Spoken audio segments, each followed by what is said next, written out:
Time. Sitting in his recliner in his room, finishing the movie Somewhere in Time, not amused with the sad ending. Gerald driving into work, the gang all here again. All of them relaxing, waiting for customers to place their orders. "You going to see her again?" Bobby asking. "Yeah." "Are you going to tell us about how that meeting was in Bremerton?" Justin asking. "You saw the post on my social media, didn't you?" Gerald saying. "I did see this." "How was walking around the base with Lissa?" Bobby chiming in. The door opening, the three sisters walk in, Lissa walking in last. Gerald, Bobby, Stephen, Justin, Rowdy, all staring at the three, everyone looking at each other. Everyone quiet. Everyone just looking at each other with a paused look. One of the sisters asking, "Where is the, how you say, glass-blowing thingy?" Rowdy crossing his arms.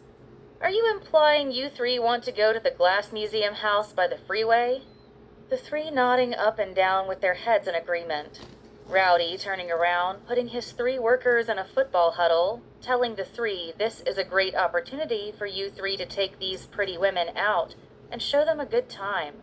"I call the one in the middle." Stephen and Justin looking at Bobby, thinking to themselves how all three of them were out of Bobby's league. Stephen saying he had a girlfriend. Justin saying of course he would entertain the idea. "I am going to close the shop, and you three," Rowdy looking at Bobby, Justin, and Gerald, "you three are going to entertain these women and show them a good time." Kicking everyone out, locking the door behind them. The Hummer from the last time outside, the driver standing by, everyone getting inside, Lissa putting her head to Gerald's shoulder for the drive. The other two women talking with Bobby and Justin, everyone laughing away at jokes and storytelling things. Parked in front of the Glass Museum, the girls looking forward to seeing what was inside. At the ticket booth, Gerald paying for everyone, handing everyone a ticket. One sister grabbing hold of Justin, taking him away to one side. The other sister taking Bobby away to another side. Lissa standing alone, staring at Gerald. "And I guess there is just the two of us," Gerald saying with a laugh. Walking her to the first part of the museum, showing her the painting side of the museum first. There was a painting, a cool-looking painting the two were staring at together. "I like the picture. How the picture is telling us a story," Lissa saying, holding Gerald's arm, gladly being in his embrace. "Do you know of how John Lennon met Yoko Ono?" Lissa nodding a no response. "I remember hearing the story years ago when seeing it somewhere that John Lennon was invited to an art show, and Yoko was the artist putting her artwork on display.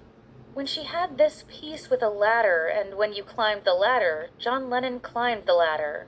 When you got to the top of the ladder, a square, you would say the word yes. And that was just that. It had said just yes, and John Lennon and Yoko were never inseparable again." Lissa whispering to Gerald to lower his head down to her level. She planting a kiss on his cheek for the story he had just told her. Her eyes once again with that sweet look at Gerald. The anticipation look before someone wanting to get kissed. The chance was right there, but Gerald being a gentleman let her hang on his arm, and the two walked around seeing more art. Walking into the glass-blowing arena, Gerald explaining how there were 3 water jugs at each entrance, because the place around them got so hot it made you want to drink water like crazy. Gerald getting the two a couple cups of water while watching the glass blowing being made by the people who constructed the art pieces. Bobby sitting with Lissa's sister, Lissa looking at Gerald, Gerald explaining to Lissa how his friend Bobby had the confidence of any man he had ever known. Lissa wondering what Gerald was trying to say. "What I mean Bobby may look like a fat guy to some people, but Bobby does not see himself as that guy. This is what makes Bobby stand out a lot from the crowd.